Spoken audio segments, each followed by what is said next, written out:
Okay, and here comes the recording message. So I want to welcome everybody.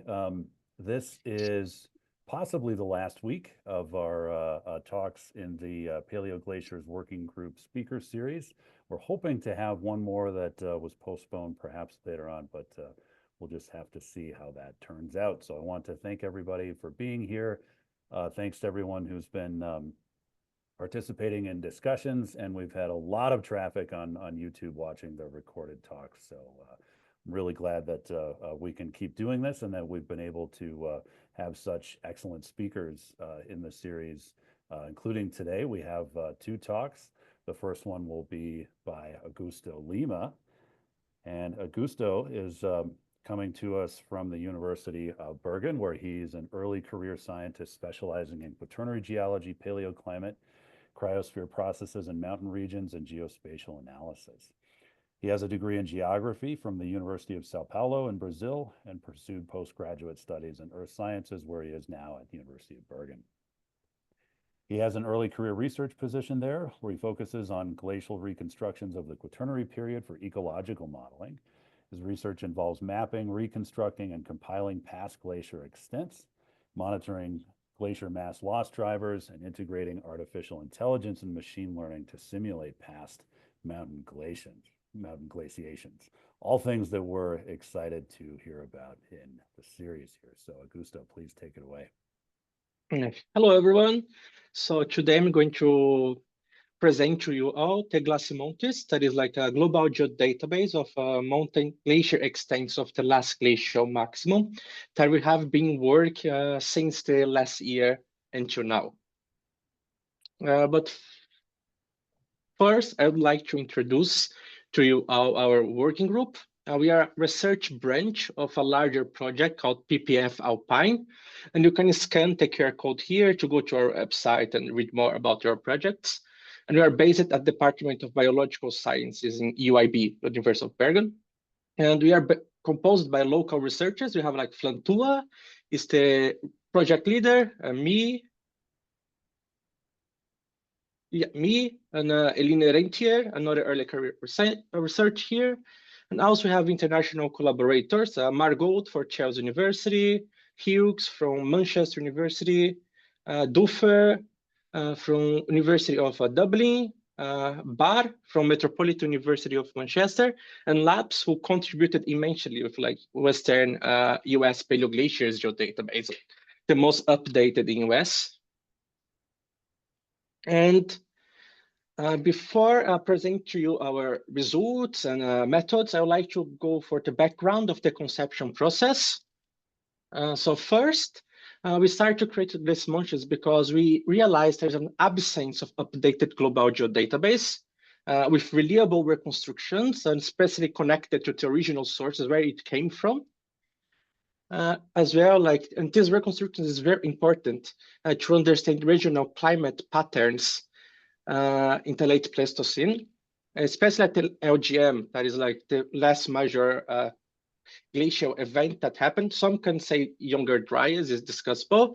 For example, Ehlers, the last published geodatabase of Paleoglacier was released in 2011, and since then has not been updated. The quality of its reconstructions are not uniform, and the reconstructions are not linked to the original papers that reconstructed. So you cannot actually check what is the methods, how did they ended up in that results. And compiling such a geodatabase is very important to understand the distributions of these climate patterns globally and are valuable inputs to reconstruction project future climates. And how are we doing it? So we start to compile literature and data sets up to July of 2025. Unfortunately, when we're releasing this data set, it's going to be a little bit unupdated because we had to stop to insert literature at some point. And then I review and story the metadata, paleoglacier and paleoclimate information of such a literature that we reviewed. And we're aggregating the spatial extent of the reconstructed paleoglaciers into a geodatabase. So we are not building or constructed new paleoglaciers with just compiling everything that has been published in one single geodatabase, because it's very dispersed through publications and etc. Yeah, and how can we use this geodatabase so far? So we intend to use it as a validation for numerically simulated glacial and climate models, and as a glacial mask input for paleoglacier reconstructions. Then we can also use it as a spatial boundaries for mountain ecosystems in the past, and also to identify potential research areas and gaps in quaternary research. And now let's go that you know the background a little bit. We can go for the literature review, for the methods, results, and how did we construct such a database. First, we start to do a systematic search on papers, geodatabase, theses, maps, books, repositories, models, and we ended up with 525 initial papers. We apply a filtering process with a basic selection criteria. First, it must contain original mountain glacier reconstructions. So we're not including ice sheets, and we're not including the ones that are repeated in several papers. And these reconstructions had to be dated between 57 to 14,000 years ago. And we prefer to use this large time frame, because if you go for LGM, it normally refers for the maximum ice volume driven by ice sheets. So it does not represent the mountain glacier area or volume. And even though LGM, the time is really discussable, each author says something different. And then we also realize that a lot of the papers, they actually don't date their exact moraines. They use the dating for moraines in nearby areas and so on. So we start to also add papers that assign the glaciation as LGM, LGM, or late Pleistocene. We ended up with 219 papers. And then we had another problem. Should we filter these 219 papers based on the quality of the reconstructions? How should we add it exactly? And then we decided to not evaluate and criticize other people's job, because it can backlash our publication. And we decided to throw this responsibility to you, to the users. So we are going to review citation and methods of each publication that we are reviewing and put in an attribute table. So each paleoglacier input in your geodatabase is going to have information if it had geomorphological mapping applied, if it was quantitative dated, which methods they use it, and also how did you acquire the data. It was digitized, meaning that we lost some georeferencing information, some quality, because you had to digitize from figures, or does it remain the same quality as the paper because they gave it to us freely?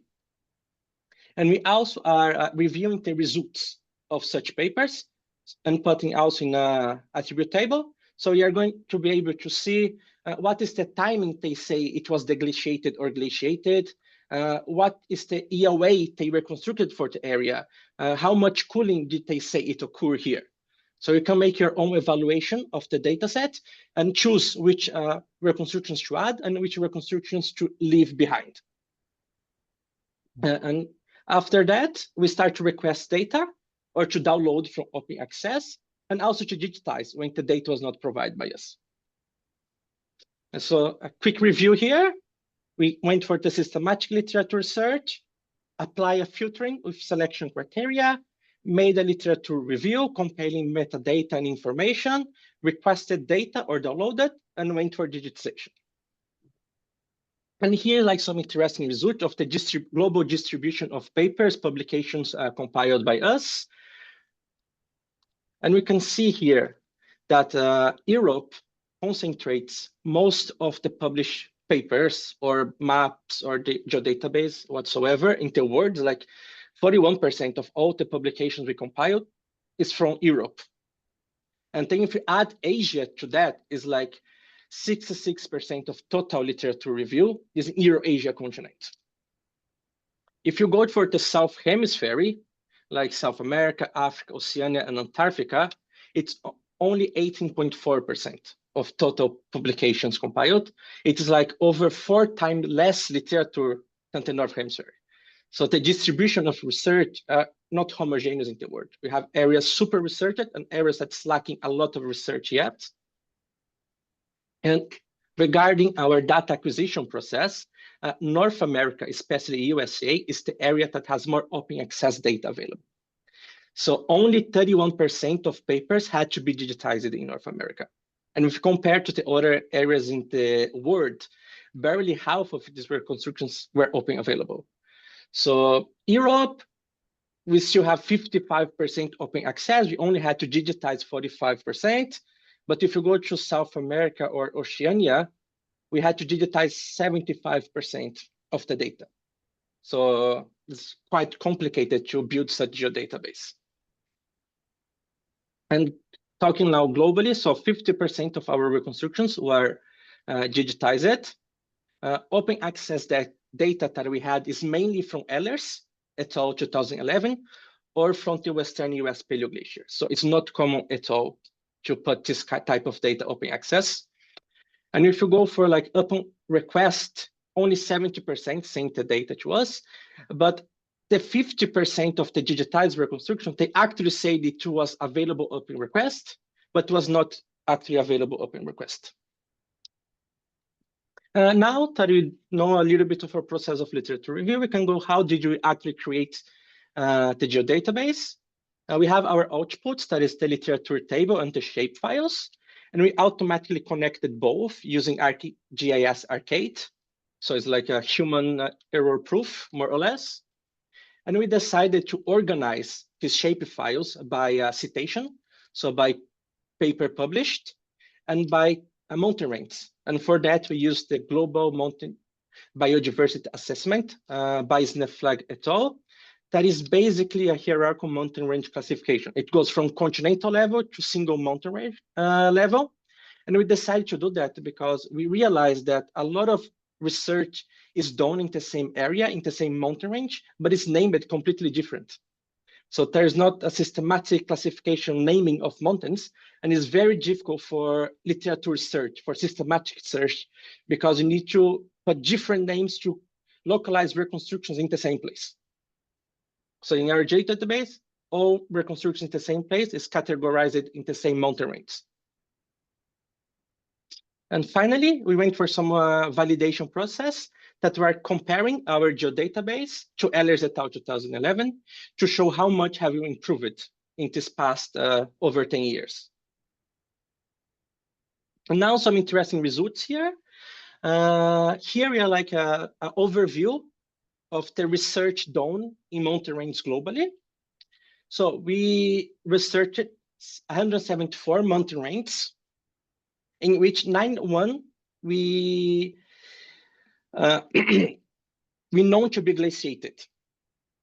And from these 91 mountain ranges, 82 we have at least one glacier reconstructed.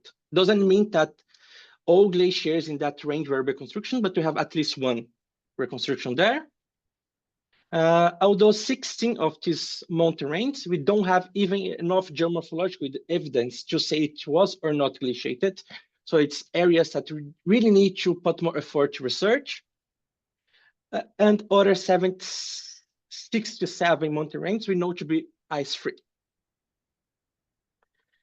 And then we have here the output, all reconstructions we compiled. And here we can see if the borders expanded. So it shows the small single glacier points around.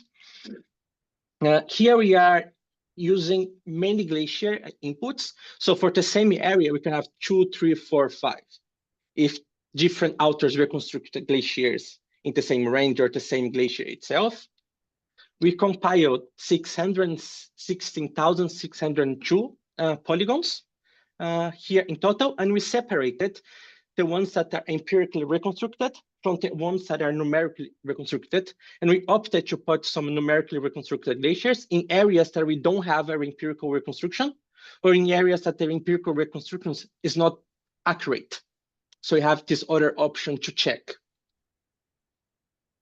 And for the total data compiled by us, in the South Hemisphere has only 5.6% of total polygons compiled. So it's really, really low reconstructions happen If you go for South America, we know that had massive glaciation in the ends, and it's really poorly reconstruction, for example. And Ariasia compiled 75.6% of total polygons. So again, all the research is being focused in one single region in the world. And although we decided to not evaluate it, single reconstructions and single publications based on their quality, we are providing a filtered version of glacier mounts. We are doing that because we need ease output to implementing models, because not everyone wants to go through the data set and evaluate it. They just want that ease output to just implementing their models. And also because interdisciplinary outreach. Not everyone is a glacier expert to do this type of validation. But here we are doing some easy steps validation to not really evaluate people's work. So we are based on the completeness of reconstructions. So if we choose glacier reconstructions in the same place, one is half reconstruction and one is completely reconstructed, we are using the complete one. The fulfillment of our metadata, methods, and results. So we are preferring to filter reconstructions that contain geomorphological mapping, that were dated, that have clear cooling, clear EOA reconstructions. We are preferring to filter detail scale reconstructions, like fine scale reconstructions. So finer is your reconstructions, better it is. So we are adding the fine scale ones, and date of the publication. So we are also preferring to filter the new publications that use like a better technology, better models, and so on. And end it with our technical validation here. So we are classifying the mountain ranges based which type of updated which is from Ehlers and which areas hasn't been updated since Ehlers et al. 2011. So we had updated 62% of the mountain range globally. And we added 9,900 newly compiled polygons in comparison to Ehlers et al. 2011. So Ehlers database has 6,702, and we have 16,602. However, Ehlers database is still the most up-to-date database in Alaska, in the Caucasus region, in High Asia, and some ranges in Andes Cordillera and Russia. So in these areas, hasn't been new research since Ehlers. And some other areas are still really poorly reconstructed or no reconstructed, or reconstructions are really incomplete. For example, we have Iran, is just some globes around the area. We have South America in the Andes as well. It's really like large scale reconstruction is not detail. It's just some globes as well where some glaciation happened. We have the Caucasus, lower Caucasus as well. There's like incomplete reconstructions. We have Hey Asia, for example, as well. Has no fine detail, no fine scale. It's just some globes around. And the US as well. But now I think for what I saw in the meeting I participated, Labs is fixing this area. But again, like there's some areas that is just a global, here happened something. We don't know how much glacier it was. We just know something happened there. Yeah. Papua New Guinea and other areas, we have no reconstruction. Although we know it's glaciated, nothing has been done so far. For example, several mountains in Mexico, Indonesia and Papua New Guinea is really poorly reconstruction, is almost incomplete there. Taiwan has no reconstruction at all. It's Africa, Algeria, Russia. So yeah, so much research is still to be done. So a quick summary here for what I showed so far. We created a global geodatabase of compiled glacier for 57,000 years to 14,000 years ago. We compile reconstructions, metadata, and paleoglacier climate information of 219 publications, in which 109 publications had to have its reconstructions digitized. We linked the metadata, methods, and results to original papers. So accessing the polygons, we can have all this information there, and it's linked direct to the paper. So you can just click and access the paper to read more about it on its own. We updated the availability of empirical reconstructions in 62% of ranges globally. And we compiled 16,602 polygons, adding more 9,900 polygons from Ehlers geodatabase. And we also offering a filter version of geodatabase for modeling applications and interdisciplinary projects. We aim to publish this geodatabase by April 2025. We want to do it before EGU, so we can go to EGU, and it's sent to be reviewed and published already. And we plan to offer Glacimontes as a geodatabase, as shape files, as KMZ, KML, and as a web layer. So because we are doing an open access geodatabase, and I think it's important to offer geodatabases in open access files as well. Because if only offers as GBD, only people that has ArcGIS can access that. Or they need to go through extensive conversion. So we also offer in open access products. And we are also going to offer that in repositories and GitHub. So we also want to have this contact with the users. So in GitHub, they can put their own updates, they can give their comments, and they can just give their input on how to make it better. And what is next? So after we finish that, we are planning to develop a global mountain glacier simulation for the past 102,000 years. And we're using the newly published machine learning model tool, the instructed glacier model, recently published by Legger and Jovet in 2025. And it's a really amazing new glacier modeling tool. Like I try some runs, and I run like the Alps in 2.5 hours. If I'm using like the PIS, it should take months maybe to do the same kind of simulation. And we are going to apply Glacimontes as a validation input for this global glacier modeling we are trying to create now. And further on, we plan to apply this global glacier model in a ecosystem reconstruction. So we are using this global modeling glacier as a spatial boundary to model ecosystems in the past as well.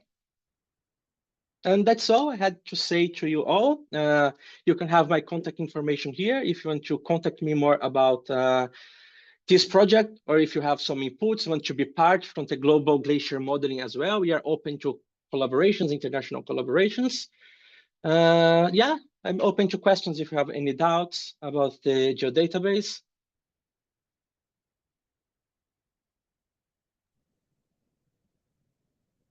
All right, excellent.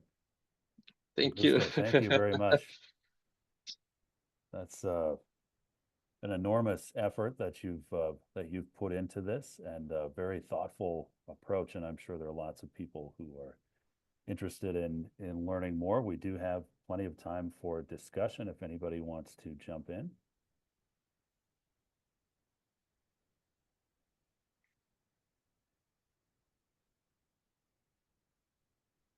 Jason, go ahead. Sure. Thanks for that great talk.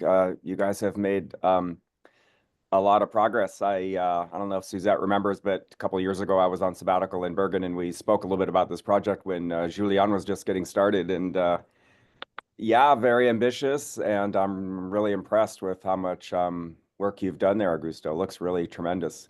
Thank you. And that's fantastic that all these shapefiles and information will be made available. So I think the community will really appreciate all this work you've done to compile that. And then, people will have it to put to some good use.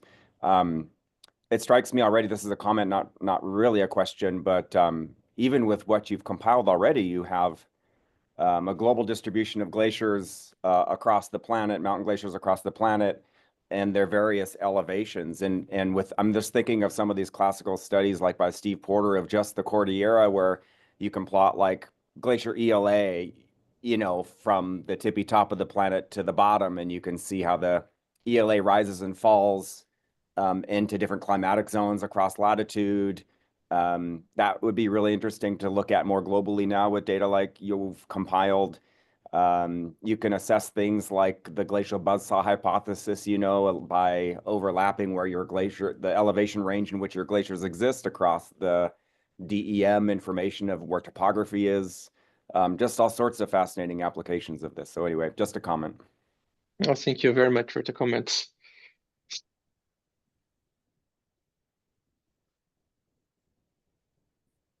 But yeah, we are also planning in the future, because our money is ending for this project specific, but we wanted to introduce in the geodatabase as well, like the quantitative dating points.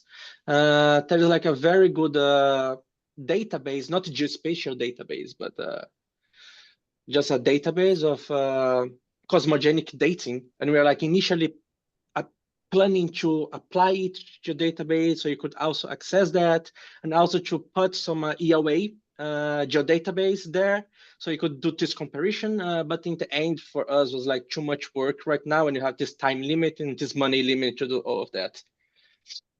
I don't see what the limitation is. Come on. No, I'm kidding. By the way, in the room right next to me here, but he's too shy, is Joe Talenko, who's on the ICE-D database. Here's Joe. Hey. And hello.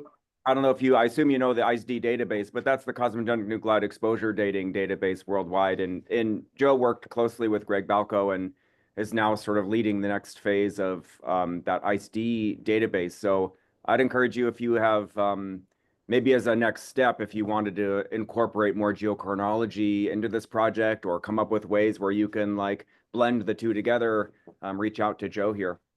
Oh, that's amazing. Yeah, definitely. We are planning to submit a new grant proposal to do this integration with geochronological dating in the geodatabase. Definitely. Sounds great. If you need a letter of support from ICE-D, let me know. Nice. Thank you. Thank you very much.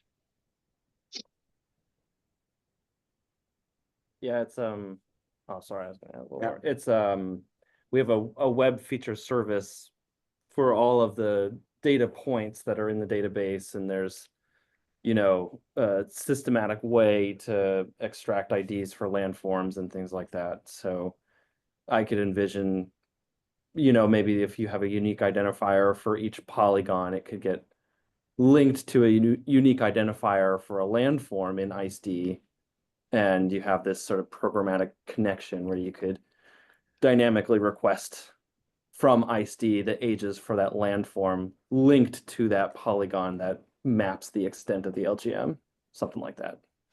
Yeah, our polygon has a unique identifier. So Yeah. That's how we connect the attribute table to the polygons itself. We just put the same. Exactly. Yeah, so easy integration. Yeah, from there, whatever way it's easier, maybe you could add a field in your polygons in each individual polygon that's the ICE-D site identifier or something like that. So then there, programmatically feed in. We can talk more about that. Something, interesting. Yeah. Nice. Philip, go ahead. Hi, I think this is a fantastic talk. I just want to add that I work with Ben. We work on some ICE data set. We actually have code in ArcGIS to automatically, add, to match the polygon with the data set. We assign the age for different polygons. So my question is, for all the polygons you have you divided glaciers for different, catchment or different watershed? Or for some area, maybe, some people just map the whole glacier of the mountain range. So did you divide that? So we didn't make some divisions within the glaciers. So the first division we do is by publication. So all glaciers published by this author, they're going to be together. And then we are doing a second classification, this division on mountain range.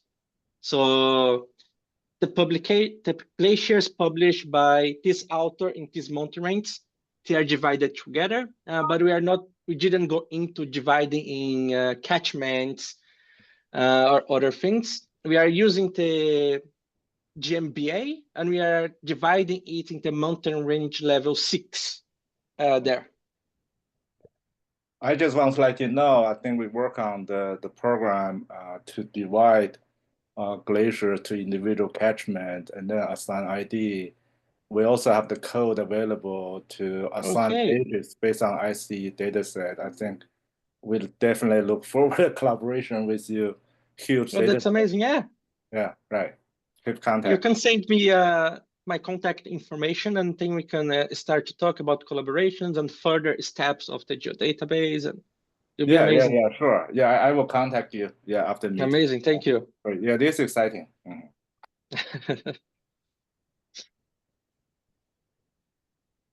All right, great. Well, thank you again, Augusto. I know there's thank you. Lots to think about, lots to talk about on this subject. We do have another talk today that we're really looking forward to by Brad Johnson. Brad, are you? I'll stop sharing here. Yep. Oh, I see you. There you are. Okay. So, Brad, are you able to share your screen? Yeah, let's see here. Can you hear me all right? Yep. Let's see. While you're getting that set up, I'll just do a quick introduction. So Brad Johnson is a geologist and professor of environmental studies at Davidson College. He's interested in how landscapes have evolved over the last glacial period, including how humans have impacted landscapes. So he and his students have approached this theme broadly and have completed research on a large variety of landforms, including dunes, landslides, fluvial terraces, modern channels, gully formations, things like that. We've used soil geomorphic techniques to approach these subjects. And he teaches quite a few classes, Davidson, related to these subjects. So Brad is going to be telling us about his work in the San Juans. I know for many of us here in the Western U.S. is a very interesting and exciting place. We're glad to have you here today. Brad, take it away. Perfect. Can you see that all right? Yep. Okay, perfect. It's funny. It's flipped around on my monitors. Thank you. Yeah. You know, I apologize up front for what's going to feel, I think, a little bit like a whirlwind. This is almost 20 years of research starting in 2006 and our most recent publication in 2023, but I decided in the end to leave it all in. The top group of names is kind of my collaborators over the years, and the bottom are, I think, every undergraduate who has worked on this project during that period. So pretty long list of people there.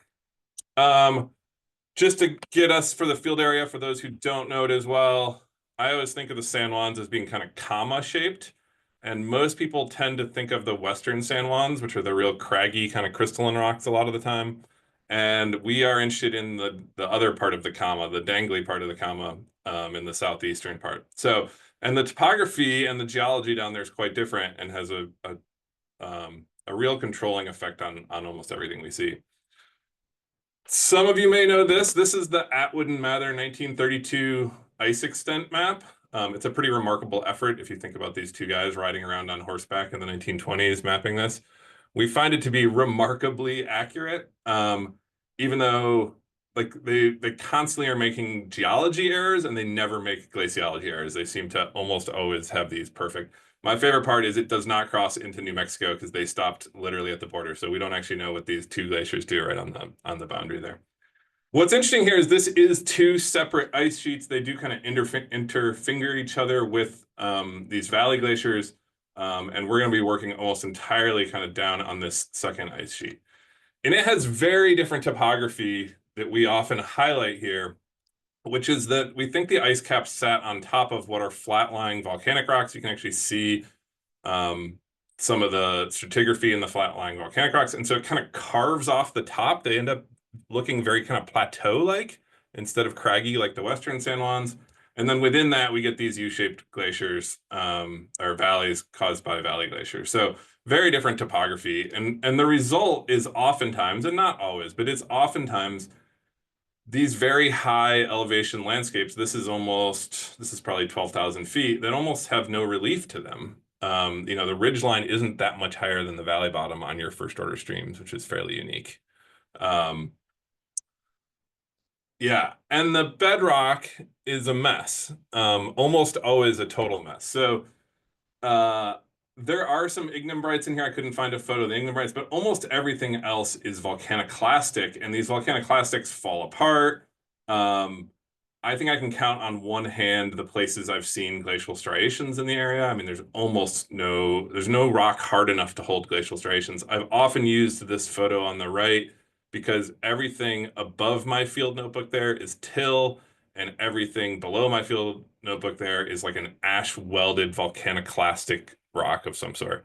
And actually at Wood and Mather, the main thing they got wrong is they thought these were all tillites. They must not have known their volcanic geology because they thought these were old lithified glacial deposits. So I guess they know exactly what unconsolidated glacial deposits look like, but they were confused by the volcanic rocks in the area. And we'll run back into these rocks and the problems caused by these rocks as we circle back around. Way back in my PhD, so this is probably 2006, we just started by making a geomorphic map. So our primary question throughout this will be, what happens after the glaciers leave an area like this? And especially in these alpine areas, and especially if we're thinking about Holocene timescales, I still find this to be kind of fairly understudied, especially in the Western US. So as part of our geomorphic mapping, lots of unit descriptions. It's really hard to find datable material, especially charcoal. So we have a handful of charcoal dates. And then Tony Lazelle was the master's student behind me working with Missy Epps. And so a handful more from him. And then as you'll see, we often use soil pits as a method to kind of get relative ages when we can't get absolute ages. Soil pits are also an awesome way to see the inside of some of these landforms without relying on kind of natural exposures. You get a more pure sedimentology in my experience. And I put this zoom in here just so you can kind of see how much focus we have in the valley bottoms. A lot more differentiating than I had done geomorphically between things like Holocene terraces and kind of the post-glacial terraces. And I don't think you need to actually be able to see anything here other than that we spent much of our time in the valley bottoms subdividing as much as we possibly could. And what we get is a stratigraphy that looks something like this. So I guess it's easiest probably for me to start from the I guess the left side, the west side, the fake west side here. So our dates that you'll see in a minute on colluvium seem to suggest that colluvium stabilizes in the early Holocene, kind of 9,500 years ago. Underneath that, we have the big kind of post-glacial alluvial fans. Those come out onto something we call the glacial terrace, the PGT. The glacial terrace looks like a terrace, but it's actually an erosional glacial surface of bedrock. And so since it looks like a terrace, but it's glacial, we ended up calling it the glacial terrace. So it sits up above. And then we have stream incision into that soft bedrock. And we have fluvial terraces and alluvial fans sitting down in there. And this is where I think a lot of the differentiation we did that other authors wouldn't necessarily do is a lot of these things are small. They're, some of these can be less than 100 square meters. And so you have to map at a really fine scale to be picking out kind of these sub-Holocene features. Cool. So what does that look like? Looks something like this. So this kind of grassy surface here, if you went to dig a hole there, you'd hit bedrock almost immediately. So that's the glacial terrace. The hill slopes off on the far side there would be kind of 9,500 years old, the glacial terrace. This 12,000-year-old date, we don't have any direct dates on that, although lots of the data you'll see here supports that. That's basically pulled off of Guido's work in the Western San Juans. You can argue that that's a south-facing valley, and so maybe glaciers stick around a little longer, but lots of our data seem to suggest that that number's more or less right. We see a lot of places like this. Here's a good view of that glacial terrace. You can see the bedrock is kind of perfectly carved onto there, and then the bedrock is so soft that even these kind of low-energy modern rivers are forced to kind of cut through it pretty quickly. In lots of places, we see what we used to call the 1.5 meter terrace because it's almost always 1.5 meters tall. And this thing tends to be late Holocene, and it's almost everywhere in the field area. So I think the earliest dates on it we'll see in a minute are kind of 2,200 years, and the latest ones are 1,000 years. So there seems to be kind of 1,000 years of aggregation throughout the field area in the late Holocene. So the top half, everything above the line is ages from my study. Everything below the line is ages from Tony Lazelle. And if we start to clump these together a little bit, those are the late Holocene ones. And if you actually look over to the left, they're all on the late Holocene. The 2 designates late Holocene. So We get late Holocene ages on late Holocene fans. That's pretty useful. And terraces, I should say. We have a middle Holocene period. This unit is less extensive, so we think this is a smaller event.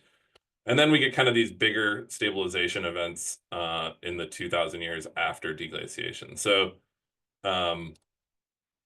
we think of this in terms of 3 times of deposition. So kind of a paraglacial adjustment period, a mid-Holocene aggregation period, and a late Holocene aggregation period. We're going to come back to that in a second. I wanted to show this work. I almost skipped all the soil stuff because it gets in the weeds so quickly, but I wanted to show it because there is something that works quite well that we can come back to in a couple minutes here, which is, if you take all these soil pits we dug over the years, we ran lots of different things to see what has good age relationships. And one of the strongest we found, there's a couple others, but this is one of the strongest we found. So this is a lab test that's oxalate extracted iron over dithionite extracted iron. And you can actually think of that as free iron being converted into iron oxide. So basically, it's a chemical way of saying, like, when I look at a soil, more red is older. But because these are all Holocene soils, most people building chronosequences are doing so over hundreds of thousands of years. To do this in less than 15,000 years, we're going to have something more sensitive than our eyes. And so this is essentially getting at how oxidized the irons are in these soils. And we also violated one of our primary rules for chronosequences, which is you're kind of only supposed to work on the same parent material. And so this is across glacial deposits, this is across colluvium, this is across fluvial deposits and alluvial deposits. And for something as heterogeneous as soils, we're still getting a reasonable R-squared that's almost predictive. And actually, if we only do this for fluvial deposits, we actually get something that is predictive. And I threw this in because we're going to try to use this again later. Because it's so hard to date material up in here, it's useful to have kind of a calibrated sequence here. And the cost of digging pits is mainly muscle costs, not financial costs. It's a cheap way to get approximate ages or calibrated ages.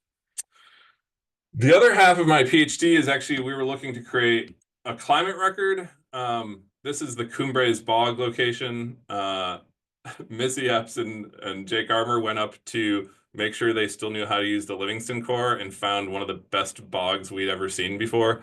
In fact, everything we cored after this was kind of a dud. So this bog is only 250 meters across and yet is 12 meters deep. And so when you start coring, you get about 4 meters of this floating peat mat. So we're actually coring through this peat mat, about 1.5 meters of open water, and then 7 meters of sediment. And you get a refusal on glacial gravels at the bottom. So basically, we have everything from when there was a glacier here, I'm actually standing on the terminal moraine, all the way to the present. So it's a pretty remarkable terrestrial record for that area. Some classic messy kind of wiggle matching stuff. So clay percentage at the top, organic percentage. The ones I'm going to focus on here are these 2 pollen records. These are Gonzalo Jimenez Moreno did these. We also have diatoms and a few other things, but I want to focus mainly on these 2. Both of these are set up for warm to be up. So pine over kind of tundra vegetation and spruce over tundra vegetation. And I'm going to overinterpret these real quick. And if you don't like my overinterpretation, we can argue about it later. But so kind of colder through about 12,000 years ago, we get a distinct warming, maybe as early as 13 or 14. Younger Dryas shows up really nicely. In fact, it shows up so nicely that we were concerned for years that it was recore until we could convince ourselves it wasn't recore. It didn't seem possible that we would have that clear of a signal. And then warming again coming into the Holocene. And then kind of just like this low frequency warm-ish, but not super warm through the early Holocene. And then we kind of adopt this period of rapid climate switching starting about 5,000 years ago. These dots used to line up, but this slide is so old that the screens have gotten wider on computers, so the dots don't line up as well. And then starting about 2,000 years ago, climate switching increases in pace even again. So basically we have a change in periodicity, and this actually shows that a little bit better. So there's not a strong dominant period in the early Holocene, and then we switch to like a 1,200-year periodicity for the early Holocene, or I shouldn't even say early, the mid-Holocene, and then that switches to a 400-year periodicity. And these are pretty strong, so strong that we spent months kind of rerunning these analyses to make sure it wasn't just like an artifact of higher sampling in the future or in the recent past, and it turns out not to be. So these periodicities really seem to be pretty strong, and they seem to roughly match the timing of increased El Nino strength in the area. So basically, as El Nino gets stronger, climate in this area kind of gets more variable on fairly short timescales. So if we kind of lump all that together, glaciers are present through 12 or 13,000 years ago. We get a period of paraglacial adjustment. That's our first aggradation period. Then we get a little middle Holocene sedimentation or aggradation period right when we switch from the kind of no period or long period into the 1200-year period. And we see another period of sedimentation as we switch from that 1200-year period to the 400-year period. So it seems like kind of millennial scale climate change is driving aggradation broadly in these areas. That's been our interpretation there. All of that felt a little bit like selective sampling, because in order to get to really focus on alluvial fans and these little terraces, what you have to ignore is that there are enormous landslides everywhere. These are deep-seated landslides, head walls as big as 300 or 400 meters. Really, really quite large landslides in this incoherent bedrock. And if you just take the Colorado state map for that area, I mean, they're everywhere. So we ended up mapping more than they did, but I mean, they're a significant portion of the landscape. And so this is that broader field area we were looking at earlier. I mean, everything that's red here is one of these massive deep-seated landslides. So these are large and they definitely dominate the landscape. So we moved into kind of a different period. So instead of working in the subalpine and alpine areas, let's go down valley a little bit and see what's going on with all these landslides. And our hypothesis is we have this crummy bedrock. We have all these glaciers present in valleys. We melt out those glaciers. There's nothing holding up the walls anymore. And so we get these debuttressing landslides. And so our hypothesis was that these should all date to kind of that 9 to 12,000 year period. So we'd lose our glaciers and we'd immediately start having landslides. So in order to test that hypothesis, we need ages. And so we're going to come back to our soil ages again. We're going to go on these landslides and dig soil pits everywhere. There's Jackie Smith, who I think is in the room. There's another good one of one of Jackie's students. We're going to work on cosmogenic ages, which, we'll come back to all these things. And then the last one is lots of these have sag ponds on the top of them. And those sag ponds can be cored and we can pull basal ages off of these. So basically, this is like a smoke them if you got them approach to this. Like anything we can do to get ages, we're just going to try to get ages off of them. It turns out soils don't work at all because the parent material is so variable even within a single landslide that this just isn't going to work at all. Like we don't get, so the middle one here is a histosol because there was water pooled there once upon a time. We get really red things. My poor student here, Katie Matheson, is digging just a sheer pile of rocks over here. So we've kind of had to abandon the soil idea.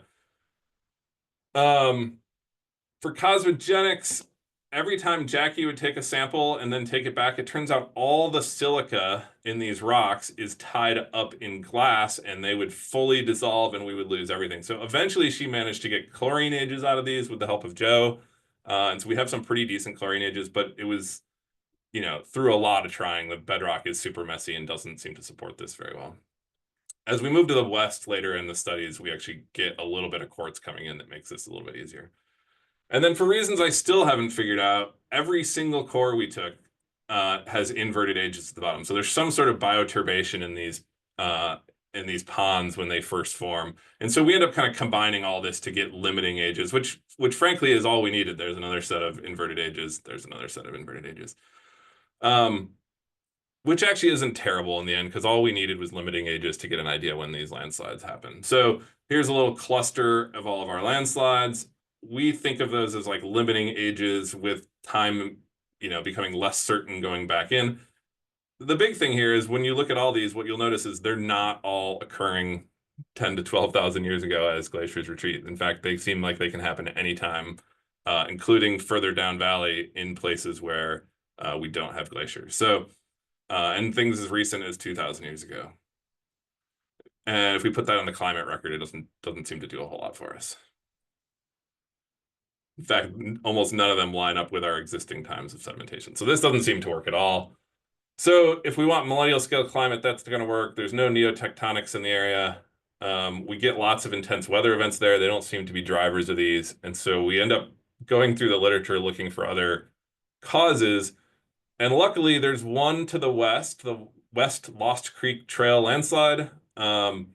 And what you notice, this is a 1991 event, and the one good description of kind of climate shows that the biggest rain year is 1990. So it's actually the year before you get heavy rain, and that heavy rain seems to drive these landslides.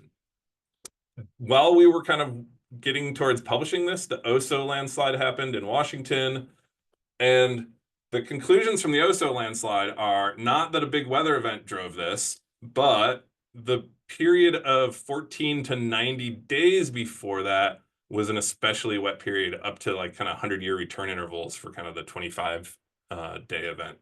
So our interpretation has been that if you get a really wet season or a really wet year, you raise the water table in this incoherent bedrock, that increases pore pressure, and we can start to get landslides that otherwise don't seem to make a whole lot of sense. And so they're going to be really hard to predict. Like, was last year wet? Have the last 6 months been wet?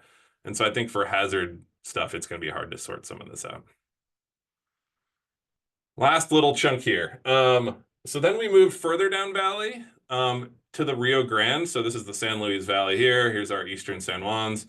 Here's two reaches. The southern one here is called Beaver Creek. This is kind of the headwaters of the Rio Grande itself to the northwest. We are moving a little further west, and we get a little bit better mineralogy for dating. There's a zoom in. This is the town of South Fork, Beaver Creek down this way. Actually, Wolf Creek past the ski areas up here, and then the upper Rio Grande up to the northwest there. And the reason we came here is because we've been driving by these terraces for years, and they've been driving us crazy because they're so perfect, and I just couldn't believe anyone hadn't worked on them already. And so we mapped these kind of perfect 4 little terraces in here. We're going to focus on terrace 1 and terrace 4 and ignore these ones in the middle for a little bit here. We went out and created a map. I'm going to spoil this green one. The green one, FT1, is the outwash terrace. In fact, these little places that are missing in the middle are the terminal moraines. So we get outwash terraces filling the valley, both above and below the moraines. And they're kicking out just a huge amount of sediment that the later fluvial system has to deal with. The other one I talked about, right, is FT4. That's these red ones right next to it. And we'll look at both of those. So there's FT1. It looks exactly like what you'd think an outwash terrace would look like. These are probably braided systems, huge amounts of material being deposited. You can kind of tell the age on them. They have these like little caliche rinds on the bottom of them from a soils point of view. FT4 is a pretty different looking thing. This was shocking to us. We dug, I think, 10 or 12 pits on FT4.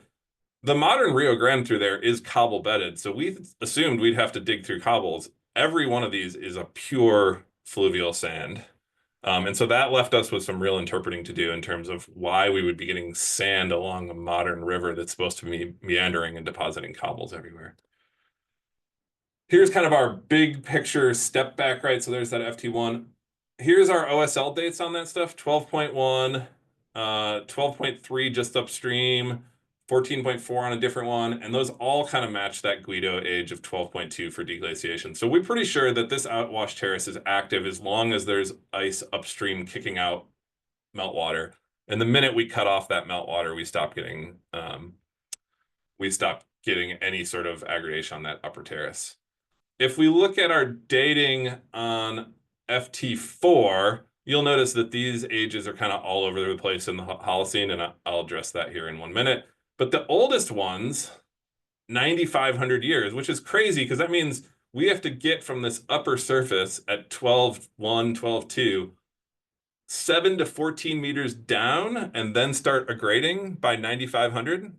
It's a really short period of time to go through this much aggradation, or excuse me, incision. And yet that's what we see almost everywhere. So why are our ages all over the place in the Holocene? I can't even believe this works to this day. I mean, I was looking at this again just the other day, and I thought, I can't believe this worked. I just took every date we had and I plotted them on the same depth axis. This is from 2 different valleys, from 12 different soil pits, all sorts of places. It's almost a perfect age relationship. So basically what's going on is this thing that looks like a terrace, FT4, is actually kind of the 50 or 100-year floodplain. And every time it gets a flood, we get a new couple centimeters of sediment on top of this. And I put a picture of the soil back in because this is a perfect cumulic soil. Cumulic meaning aggradational. So this looks to me like one big, huge A horizon, and it looks like one big, huge A horizon because every time the A horizon builds, it gets 2 or 3 more centimeters of sand. It becomes a new A horizon. So it's just building up and building up. So all these terraces that look like terraces are actually just a grading constantly on both sides of the river in both valleys, and they're doing so together, basically. Okay, so the last question I wanted to answer is kind of to tie all this together. Why do we get hill slopes so connected in the headwaters, and then we don't see that downstream? So downstream, we only see the late Holocene terrace or some sort of floodplain terrace, and up in the mountains, we see these aggradation periods. And we think it has to do with hill slope connectivity. So up in these headwaters, the hill slopes are directly connected to the stream such that any sediment that comes off of this is immediately in the stream and we get periods of aggradation. Down valley, and I could not find a better picture than this, we get very wide valleys and they're filled with these outwash terraces. So any connectivity we have between the hill slopes just puts sediment at the base of the hill slopes because that sediment can't actually make its way across the outwash terrace and into the stream. And that ends up creating 2 very different periods of aggradation and just different drivers altogether. So some conclusions, just kind of trying to think of all the things we've done over the years. So I had some like bullet points here today and I canceled them and made this like little table instead. So geomorphic process on the left, and then what we think drives that on the right. So alpine and subalpine aggradation seems to be driven by millennial scale climate variability. Landslides seem to be driven by wet months to years. Trunk steam terrace formation seems to be driven by both outwash and then Holocene flooding after the outwash terraces are abandoned. And then I left this one in here because it's a paper we haven't talked about, and I thought my student might come today. But she studied beaver dam construction in the area, and beavers only live on headwater streams if they are part of landslides, because headwater streams with landslides on them have lower gradients. And so this is the strangest research we've ever done. It turns out that beavers like landslides more than they like normal streams. I didn't even fit it all on there. That's all of our publications on this over the years. If you want any of this, let me know. We have some rock glacier work I didn't mention, and we've done some review of some kind of the LGM stuff in some guidebooks. So if any of this is interesting to you, let me know, and I'm happy to pass it along. Otherwise, I'm happy to take questions.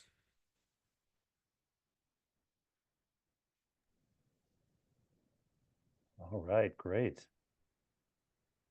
Thank you, Brad. That's really, really cool stuff you're working on, and so many different types of data, different types of mapping that you've been doing in this area. It's just an awesome body of work. Yeah, thanks.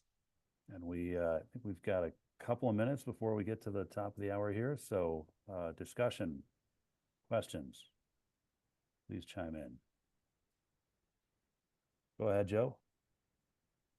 Brad, thanks for the talk. That was really awesome. And just to see all of this work that you've been doing over the years coming together, and it's almost like a whole land system approach here to the San Juans. This is actually more of a comment and a request to remind me to send you probably updated chlorine ages to see how they turn out, since we did them a while ago, and we could probably feed them through the new calculator, or not so new anymore, but in any case, we might be able to come up with numbers that may or may not fit into the rest of the story, better or worse, but it will be interesting to see. But great talk. Yeah, thanks. Yeah, Eric. Yeah, thanks, Brad, very much. That was really interesting. I guess I had one question, stuff you were talking about toward the end, and the rapid incision you see kind of at the tail end of the Pleistocene. I don't know much about the South Fork of the Rio Grande, but the main Rio Grande, there's pretty good evidence of glacial outburst flooding. It's not well dated, but I wonder whether any of the rapid incision you see in the very late Pleistocene could be related to that. But then I don't know why it would show up in both forks if the flooding was limited to the main fork. Yeah, it sure would be helpful to have an additional energy source, I think. Although floods can be obviously fairly messy on that, and we get a lot of aggregation. I mean, as someone who's now wandering around the Helene floods, we see as much aggregation. I thought we'd see more incision. We see a lot of aggregation. I think the main controllers are base level.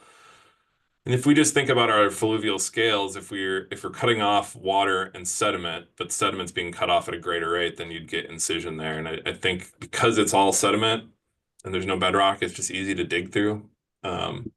But I think it's a good point. I'll say we've been working the last few years in the Blue Ridge instead, even before Helene. And this slide here with the fluvial sands, this is what actually Olivia Stanley's here. This is what every lowest terrace looks like in the Blue Ridge as well. So it turns out that these kind of confined rivers that build these kind of aggregation terraces or floodplain terraces, or I don't want to call it the floodplain because it's not wet and it's not the vegetation. They're higher than that, but they're obviously active geomorphic surfaces for larger floods. So, and I haven't talked to Olivia about this, but guess what? Helene put sand on these terraces, so they are active kind of 100-year floodplains.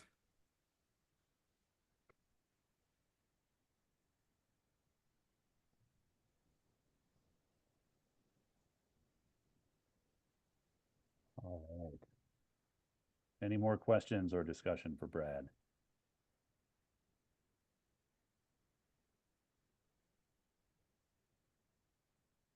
All right, well, thanks to both our speakers again today. As I mentioned, this is kind of the end of what we have on the calendar at the moment for the winter speaker series. We did have one talk that was postponed. We might be able to bring that one back, but we're quickly getting into spring break and spring conference season here. So we'll just do what we can. But thanks again, Augusto and Brad. Really great talks again today. I'll get these posted on YouTube soon. So if you know anybody who couldn't make it today, they'll be able to check those out online. All right, everybody. Enjoy your Friday. Take care.